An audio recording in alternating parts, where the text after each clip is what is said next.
क्या तुम्हें पता है एओटी के सीजन 1 में इतने सारे फोरशैडोइंग है कि जो तुमने इजीली मिस कर दिए होंगे। एनिमे के 3 साल बाद भी रोज कोई ना कोई डिटेल बाहर आ ही जाता है। हो सकता है तुमने कुछ कैच कर लिए होंगे, पर तुमने 100% सारी डिटेल्स तो नहीं देखी होंगी। कुछ तो कैरेक्टर्स के डेथ के बारे में और कुछ अर्ली टाइटन रिवील्स के बारे में। वीडियो को एंड तक देखना एंड कमेंट में बताना कि तुम्हें कितनों के बारे में पता था। तो चलो देखते हैं सारे फोरशैडोइंग। नंबर 1, एपिसोड का title to you in 2000 years. पहले तो ये टाइटल कोई सेंस नहीं बनाता जब तक फाइनल सीजन रिलीज नहीं हुआ, लेकिन जैसे ही फाइनल सीजन रिलीज हुआ हमें पता चला कि ये टाइटल एक डायरेक्ट मैसेज है फाउंडर यामिर एंड एरिन के कनेक्शन का। नंबर 2, टाइटल सीन के बाद ही जब एरिन उस पेड़ के नीचे रोते हुए उठता है तो उसे दिखते हैं कुछ फ्लैशेस जैसे टॉयज, रॉयल यूनिफॉर्म एंड एक ब्लडी सिनेरियो। ये फ्लैशेस एक क्लियर एंड स्ट्रॉन्ग हिंट था अटैक टाइटन की पावर का एंड सारे सब्जेक्ट ऑफ यमीर के कनेक्शन का। नंबर 3, ये शायद तक सबसे ब्रिलियंट हिडन डिटेल है पूरे शो का। जब ग्रीश अपने हाथ में बेसमेंट की चाबी पकड़कर बोलता है कि वो एरिन को बताएगा कि अंदर क्या है, वो एक्चुअली एरिन को नहीं देख रहा होता।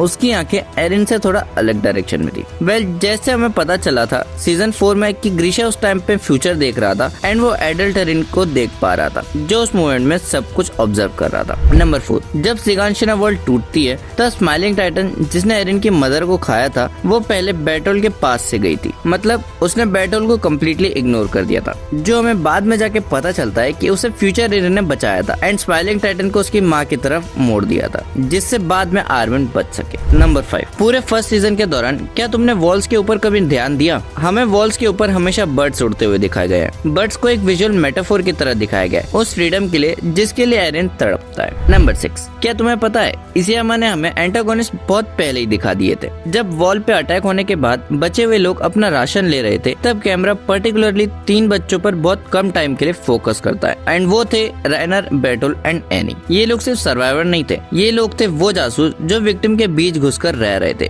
जो उन्होंने खुद बनाए थे। नंबर 7, जब एरिन सबको बता रहा था उस हॉरर के बारे में, जब उसने कोलोसल एंड आर्मर टाइटन को देखा तो कैमरा कुछ सेकंड के लिए शिफ्ट होता है जहाँ हमें दिखता है बैटल जो अपनी आंखें नीचे करके वॉल तोड़ने के गिल्ट में बैठा था एंड उसके साइड में राइनर जो ब्लैंकली दूसरी तरफ देख रहा था। नंबर 8, सिर्फ टाइटन पावर ही नहीं, ह्यूमन एबिलिटी का भी फोरशैडोइंग हमें दिखाया गया। जब एरिन मिकासा को किडनैपर से लड़ने का बोलता है, मिकासा के दिमाग में एक स्पार्क होता है एंड उसी वक्त उसे मैसिव फिजिकल पावर मिलती है। ये सीन पहले से ही इशारा दे देती है कि एकरमैन क्लिन पहले से ही जेनेटिक इंजीनियर्ड है। अगर तुम यहाँ तक आ गए हो तो पहले जाके वीडियो को लाइक एंड चैनल को सब्सक्राइब करो ताकि मैं ऐसी और वीडियोस लाता रहूं। नंबर 9, जब एरिन पहली बार टाइटन बनता है तो उसका फाइटिंग स्टाइल ही सब कुछ क्लियर कर देता है। एक माइंडलेस टाइटन की तरह इधर उधर हाथ पैर मारने के बजाय एरिन एक स्पेसिफिक बॉक्सिंग स्टांस लेता है और मार्शल आर्ट्स का यूज करता है। इतनी प्रिसीजन दिखाना अपने आप में एक क्लू था कि उस टाइटन के अंदर एक ट्रेंड इंसान है जो उसे कंट्रोल कर रहा है। अगर तुमने ध्यान से देखा हो तो उसकी काफी मूव्स वही हैं जो उसने एनी से ट्रेनिंग के वक्त सीखे थे। नंबर 10, जब एरिन को अपने फादर का इंजेक्शन लगाने वाला फ्लैशबैक आता है तब ग्रीशा कहता है their memories will guide you. ये सीधा सीधा फोरशैडोइंग है अटैक और फाउंडिंग टाइटन की एबिलिटीज का, जिससे पास्ट यूजर्स की यादें इनहेरिट होती है। एरिन बाद में इसी का यूज करके दुनिया के सारे सच रिवील करता है। नंबर 9, जब एरिन टाइटन बॉडी के बाहर आता है उस टाइम राइनर का रियल मोटिव बाहर आ जाता है। वो एरिन से बार बार पूछता है कि उसे टाइटन बॉडी के अंदर का क्या याद है। वो एक सपोर्टिव फ्रेंड बनने का नाटक करता है, पर रियलिटी में वो एंड बैटल ये जानना चाहते थे कि क्या एरिन के पास फाउंडिंग टाइटन की पावर है जिसके लिए वो लोग ने वॉल को तोड़ा था और उनके साथ रह रहे थे। नंबर 12, हमें फीमेल टाइटन कौन है इसका भी हिंट बहुत पहले ही मिल जाता है। जब सारे cadets hand to hand training कर रहे होते हैं तब एनी अपना सिग्नेचर फाइटिंग स्टांस यूज करती है जो हमें सेम फीमेल टाइटन के एनकाउंटर में भी दिखा था, जिसमें उसके हाथ आगे उठे रहते हैं जिससे वो अपना फेस बचा सके। एंड बाद में आर्मिन देखता है कि एनी किसी और का ओडियम गियर दिखाती है जो पता चलता है कि वो मार्कोर का था बिकॉज ऑफ सम डेंट्स, जिससे एनी एक्सपोज हो जाती है as a traitor and Marco के मर्डर के लिए।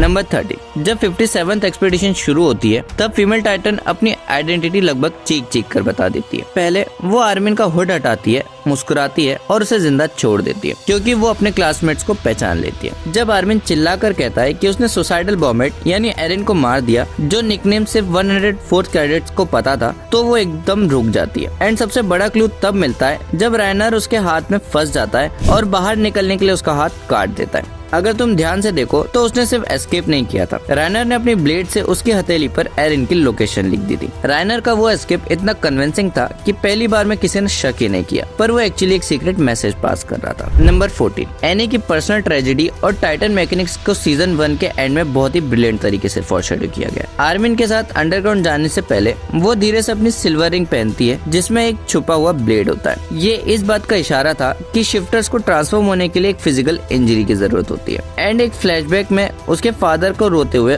और माफी मांगते हुए दिखाया गया है, जो उनके रिग्रेट्स को दिखाता है क्योंकि उन्होंने अपनी बेटी को मार्ले के ब्रूटल वॉरियर प्रोग्राम में धकेला था। और एंड में जब लिवाई उसे फॉरेस्ट में हरा देता है तो वो एक पेड़ के सहारे रो रही होती है। वो रोना दर्द की वजह से नहीं था, बल्कि इसलिए था क्योंकि मिशन फेल होने का मतलब था कि वो अब कभी अपने फादर के पास घर वापस नहीं लौट पाएगी। तो ये थे वो माइंड ब्लोइंग फॉरशैडो जो फैंस ने मिस कर दिए होंगे। तुम्हें इनमें से कितनों के बारे में पता था, मुझे कमेंट में बताओ। एंड अगर तुम्हें सीजन 2 पे भी वीडियो चाहिए तो कमेंट में नेक्स्ट लिखो। मैं मिलता हूँ अगली वीडियो में। बाय।